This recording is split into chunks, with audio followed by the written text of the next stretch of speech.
After 5 years of hiatus, one of the most anticipated anime has returned in Classroom of the Elite. For those that don't know what this anime is, it's about students who are in a prestigious high school fighting for the top rankings in order to graduate and claim a successful future. This is my second favorite anime series of all time. Well, I guess anime, manga, light novel, all of them in one. And I like it so much that I had to pick up the light novels where I'm only 2 away from being caught up. In this video, I'm going to be doing a review for the anime version for season 2 because even though it was solid, it definitely had its ups and downs. We'll be looking at how well it was adapted for the light novels, compare it to season 1, talk about animation and some other topics. If you guys enjoy regular anime content, make sure to like the video, subscribe to the channel, and hit the notification bell so you never miss out on a new video. With that out of the way, my name is Potential Unleashed, and here's my Classroom of the Elite Season 2 review. The first thing we're going to do is talk about the plot. Now, I'm not going to go in depth about it because I have plenty of Classroom of the Elite videos. I have Classroom of the Elite light novel reviews. I did season 2 reaction videos, breakdowns where I talked about what was left out from the anime version, from the light novel version. I also did a whole cut content video. There's also different discussions, so they're on the channel. So like I said, I'm not going to do a review. I'm going to focus on just the highlights, right? So episodes 1 through 3, it adapted volume 4 about the planet test or the zodiac test. Basically, we had Karuzawa, who is the zodiac. They were trying to figure out who was the VIP, and it ended up being her, where Kiyotaka ended up saving Karuzawa. They ended up joining forces, etc. There's episodes 4 through 6, which adapted volume 5, which is the sports festival, where we got a lot about Ruin, a lot about Harita Kushida, find out she was the traitor, a lot on Pseudo, and there was also the whole Kiyotaka versus Harita Manabu race scene. There's episodes 7 through 9, which adapted volume 6, which is the paper shuffle. Basically, you had to come up with a test and you got to go against other classes. Whoever scored higher won. We also found out more about Kushida's past and that after this, that Ruin was going to start targeting K. There's episodes 10 through 12, which adapted volume 7, which is basically the whole Ruin versus Kiyotaka confirmation. We got that fight. The so-called rooftop scene was animated in these episodes. And lastly, episode 13, it adapted volume 7.5, which dealt with stuff after Kiyotaka versus Ruin, Christmas break, the whole Sato and Kiyotaka stuff, etc. Adaptation. How well was it adapted? I'd give it probably a 6 out of 10. I do think that season 2 did some stuff well, and I also think they did some stuff meh. They left some stuff out. They rushed a little bit.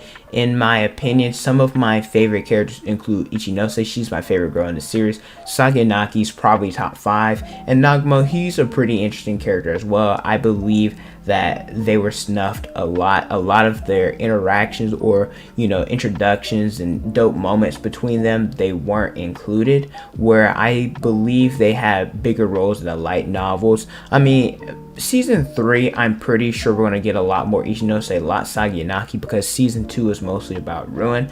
But still, the fact that they weren't involved as much kind of disappoints me, especially Nagumo, because of what I've read from the light novels in in year 2. The fact that Nagumo hasn't really been introduced like that and people don't know him, I think that he's one of the most important characters for year 2. So the fact that people don't really know much of him is kind of a letdown. How does season 2 compare to season 1? If you guys did not know, season 2 has exactly 13 episodes, one more than season 1 did with 12. And I think even though that season 1 had one less episode, I still think that it was adapted a little bit better. Originally, if you guys did not know, that season 1 was only supposed to be a promotion 12 episode anime for the light novels. However, the light novels sold really well. They even started adapting manga, etc. So now it's very popular, where they have season 2 and even a season 3 coming out in 2023.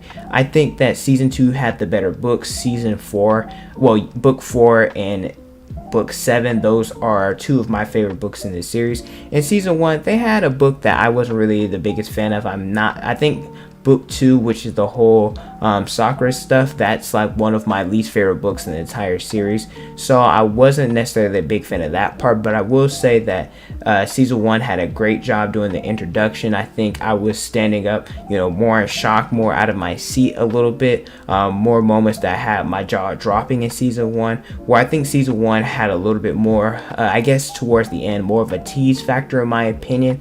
I just think they did that a little bit better. I think season 1 started out well, it came a little bit dry in the middle, and then it finished off well, where I think season 2 started off kind of slow, but ended up picking it up and finishing strong, where I guess there's this YouTuber, there's a group called 90 No Anime. I know Rough Senpai, he's in it. They call it Fight Club. I really don't think that Clash of the Elite necessarily needs a lot of like the fight moments, because it's cool and all, don't get me wrong, and I'm happy that it's in there. But a lot of the dialogue, a lot of the in-depth, mind, I don't want to say the actual F word, so we're going to say like the mind fluffery, right? Whenever, they're playing chess and, doing all these things, strategic stuff, I think that's more interesting than fighting. Not saying that the fighting isn't cool and that it's not important, but the episodes that's more about dialogue, going more in depth, it's more interesting in my opinion. So episodes in season 2, especially probably after the sports festival leading up to the Ruin fight, I think those were some of the most underrated and best episodes that season 2 had to offer. Animation, the eye catchers are definitely better in season 2 than season 1. Season 2, they had different characters show up. I like that. There was good animation, there was bad animation. We're first going to talk about the good. The fight scene was phenomenal, right? I think they did a dope job. They changed it from the rooftop to like a supply closet, something like that, because it ended up saving more money where they could put it in towards the choreography, which I thought was amazing. It showcased Kiyotaka knowing different martial arts and how he went against Ruin's gang of Ibuki, Ishizaki, Albert, and Ruin himself, and how he was able to easily take them down. I think they did a great job with that. The sports festival, I think Kiyotaka versus Manabu, eventually I'm going to do some of my favorite moments. Maybe not the entire Clash of the Elite series, because that series is, it's still ongoing. They're still supposed to do a year 3. But I'll probably do my favorite moments from year 1. And I think this is probably a top 3 favorite moment. I think they did it justice. Just, how they were going against each other is pretty cool. Now, I'm not expecting, or wasn't expecting, Demon Slayer Fate series level animation. However, I think different moments should have good animation, or like the hype moments. Like, for example, in season 1, Kiyotaka versus Manabu, or season 2, Kiyotaka versus Manabu, the Ruin situation, etc. I think that was good. Like I said, there were some bad parts that happened in this. I'm not going to sit up here and sugarcoat it. I believe I saw on Twitter. Now, no matter how many times I look back in the episode, I haven't even been able to see it there, but on Twitter I did see where during the sports relay race there was people running on top of each other. I think that's something I had to mention. Also, Kiyotaka, he's supposed to be one of the most handsome guys in this series. There was times that he looked funny, looked a little chubby. Same with Kei and Harikta. There were times they looked a little chunky. I know specifically Sato, compared to like the episode after the race, she looked a little bit funny while she was watching Kiyotaka run. So there were moments where animation was down, and you could definitely tell those moments. It's not unwatchable, but you can definitely tell they rushed it a little bit in comparison to season 1. Music, I think the OSTs were great. I think the intros were good. I prefer season 2's intros and outros, their visuals more. However, season 1's, I prefer their songs a little bit better. So if I had to choose one, because of how good the visuals were, I'm going to have to lean a little bit towards season 2's intros and outros. However, I think they're both really, really good.